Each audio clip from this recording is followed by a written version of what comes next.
Hey guys, welcome back out to the channel. So I'm working on something a little different today. I'm doing something for the drag rail today, and what I'm working on is a little fuel cell.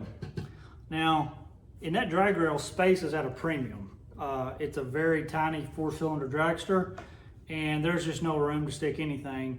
So I've been having a problem trying to find a fuel cell that would work for the space I need and kind of how I want to run things.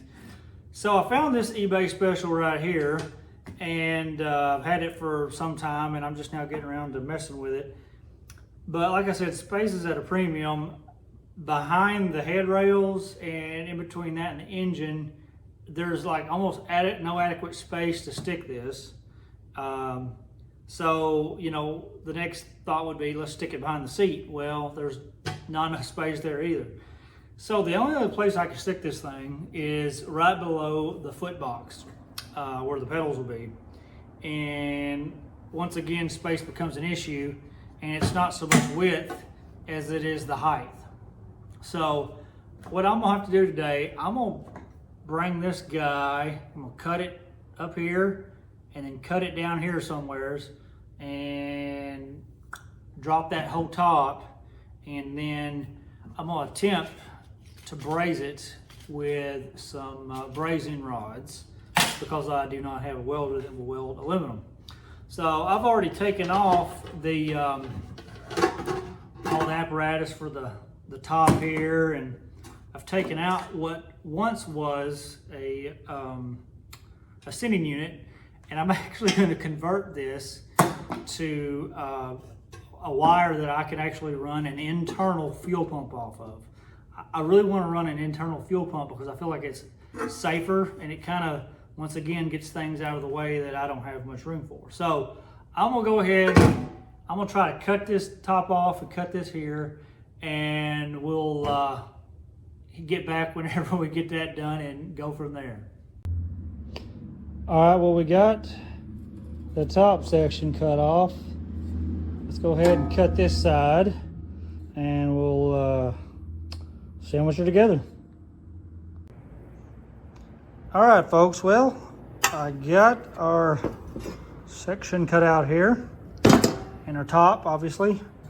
So now I can, let's see, this is the original arrangement. I can stick it like that. Man, that's teeny tiny. There's only like, you know, 4.5 inches there. So this would basically be 1 1/4 to 1.5 gallon. I guess probably 1.5 once you consider this little sump area. Ooh, you know what? I don't know. You know, at this point I can choose to change the arrangement. Which would essentially put the wiring there and any sort of fuel return or whatever there. Ooh, I don't know what to do. I'll have to think on that one. Anyways, the next thing I'm gonna do, I got a little piece of, I guess 2-inch aluminum bar. And what I'm gonna do, I suppose, is essentially make something like this, a little bit smaller, sort of a collar, if you will, and slide down in there so that the top can have something, you know, keeps it square, and also it'll help, I think it'll help that flux to, you know, get in there a little bit better. It'll make my life easier, I think. But yeah, that's going to fit very nicely. I'm not quite sure. I'll probably have some sort of an elbow fitting or something. So I don't know. I'm gonna have to think this one through before I begin welding it. So anyways, I'm probably not gonna have enough time right now to finish out fluxing it, since I'm on lunch. But I'll go ahead and get this thing bent and cut right, and think about that. I tell you what, for something I don't mind doing, that is filing aluminum. I would so much rather do that over sheet metal any days. Much easier. Well, I think before we can get to brazing that top on or doing anything else, we probably need to look at where we've been and where we're going to go, and that way it can kind of help me figure out which arrangement I want. So anyways, so on this rail, I started out with this. I bought this plastic tank at a swap meet for $5. It had no, it had one of these. It's supposed to have one of these on here, but it didn't have that lid. So I thought, you know what, I might be able to use that on this project. So what I did was, I basically I bought one of these gas caps and put that on there. That way you can remove it and everything, and that's how you put the gas in. And that seemed like it would work pretty nice.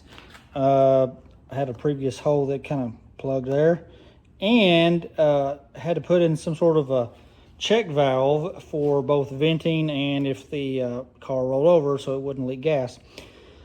And so that led me into, okay, well, what do I want to do about the fuel pump? And you may have recalled I just said I wanted to put an internal fuel pump in here. That way it was less stuff hanging around on the rail and a little bit safer, at least I thought. Maybe not. So I want to do the same thing here. Let me see here. I've just got this thing loose to see if it'll pull out. So what I did, I took me a high pressure fuel pump and utilized the existing frame that was on, and then I cut that off and welded it to a plate that I built. And of course have this little elbow that goes from a hose connection to hardline connection. And so that's what I was going to do, and I'm going to stick that dude in here, but I'm going to have to make some modifications to how I got this thing mounted for it to work.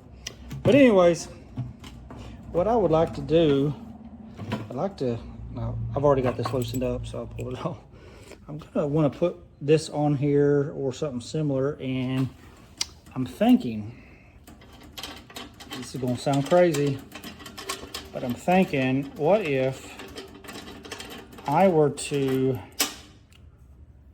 this is an aluminum connection and it is welded inside.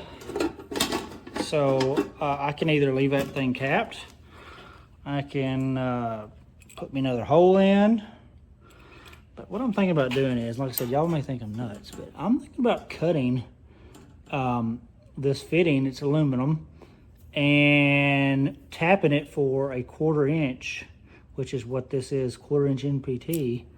That way it sits in there and doesn't, protrude out the top too far.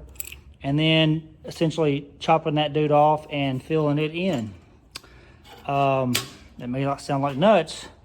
And then this guy right here, this hose connection and elbow, I'm gonna move that probably to this side wall so that the elbow comes out. We'll angle it down, and then I'll make my return in the bottom. I know it sounds kind of goofy and backwards to what a lot of people do, but hey, I do that all the time. So I guess the intelligent thing would be to do is just, I'm gonna go ahead and cut that off and do what I need to do here, because it'll be easier to deal with all of that before this is all connected anyways. And as far as this guy is concerned, hang on, we need to get a little side profile here. So, as you can tell, there's an angle to that bottom, and I had this angled quite a bit different. So I think I'm gonna have to take out, I'm gonna have to squish that tolerance right there. So it means modifying this, taking out my spacers. I have to do something else to cushion it. But I'm probably gonna have to do, I think the best thing to do is draw this thing on AutoCAD, get my angles and my thicknesses right, and that'll tell me the angle and how much room and clearance I have from the top to the bottom. You know what? It's what I do for a living, So I might as well take advantage of the CAD stuff and get it right before we move on. All right, we'll get our lid up here in the vise. I've already kind of ground down this guy right here. I think I'm gonna fill that in with some of that Alumiweld and just kind of get that flat or whatever. I've got my 1/4 inch NPT tap in here. I did have to take a 7/16 drill bit to this guy here, to this boss, and after I cut it off, really didn't take much off of it because the hole was pretty close to 7/16 as it was. So I've already kind of went down a little bit here, back and forth a little bit. I get a little worried with this aluminum. I don't want to gall it too bad or screw it up, so I've been taking my time going in and out. So I'm here at the very end. Let's take that back out easily. It's loose enough, I think we'll be all right.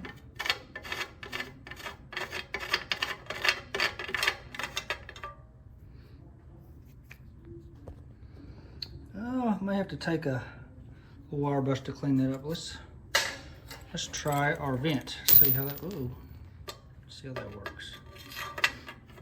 We'll. I'm not going to put this on right now, but put some Blue Devil tape on there. That'll seal that off pretty good. And there you go. Good enough. That's going to work. So we'll take that off before we get to welding up the sides here. All right, gang, well, I went ahead and made my little collar. Now, I didn't go with the 2 inch. I guess this was an inch wide one. And I was able to barely bend it. Now, I had to heat that bend up because, as you know, anybody that's ever bent aluminum, especially this thick, it wants to kind of crack on you. In fact, I had a little boo-boo down there that failed, and so I have kind of already brazed that. Not very well, I will say, and just kind of made this an expansion joint. But anyways, I got all that done, went and took a 3M pad and Scotch-Brite pad or whatever, cleaned all that up, as you can maybe see there in the reflection. Just sort of rough it up a little bit on all these edges. Go over it with some acetone or some sort of solvent. And this guy can sit on here. Now, the whole reason I'm doing this, once again, is so that I've got some sort of structure that it will sit on. At least in my head, that's how it's working. And I can maybe give it just a slight little bit of gap so that hopefully this brazen rod, whenever I heat it up, I can do it in there. So I think we're ready to rock and roll with that. So let's go on. Okay, folks, in using these little brazen rods, you can technically heat this with propane or MAP gas. I've tried MAP gas before, and while that does work, it takes a long time. So I am using oxyacetylene we have here at the office, and I'm gonna heat.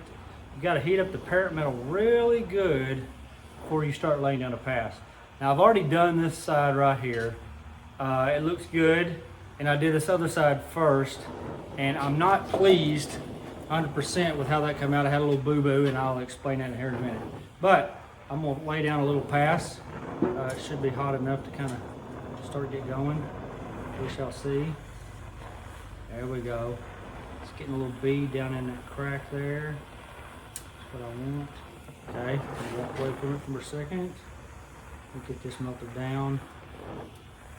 Once you get down that crack. And I'm no pro at this. This would probably be better suited for a welder. But I cannot weld aluminum as I don't have the equipment to do so. But you know what? This will work. People used to do it like this in the old days. Have to clean that up. Okay. Gotta keep that parent metal good and hot.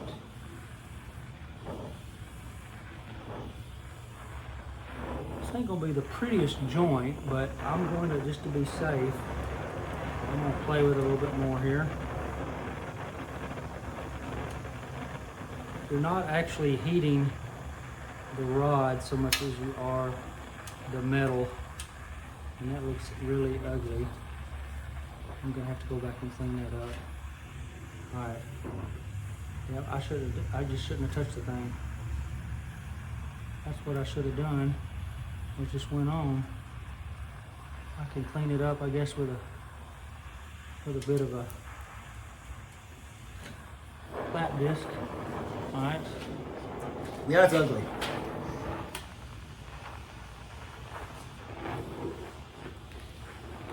Well, let's get this right here. You see a little spot where it is not getting through. There we go. It's good. Good. All right. This spot right here. Okay. I'm feeling good about that. That was a big gap. Let me get this here. Okay, good. You want gravity to be your friend here, and it can be your enemy.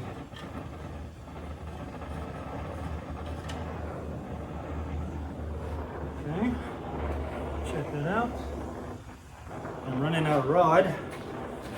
We don't want that.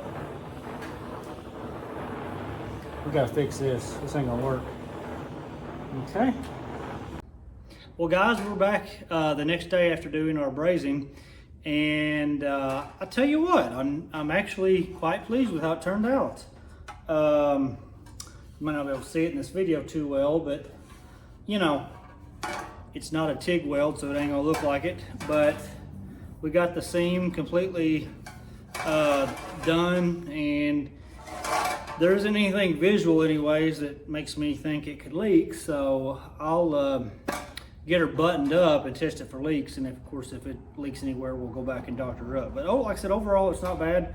I took a 3M sort of flap disc just to clean it up, you know, like a Scotch-Brite style 3M disc, and that kind of makes it a little bit more aesthetically pleasing, but this thing isn't even going to be able to be seen. So yeah, like I said, I'm happy with that. Now I'll tell you what I think regarding these Alumiweld sticks for this application.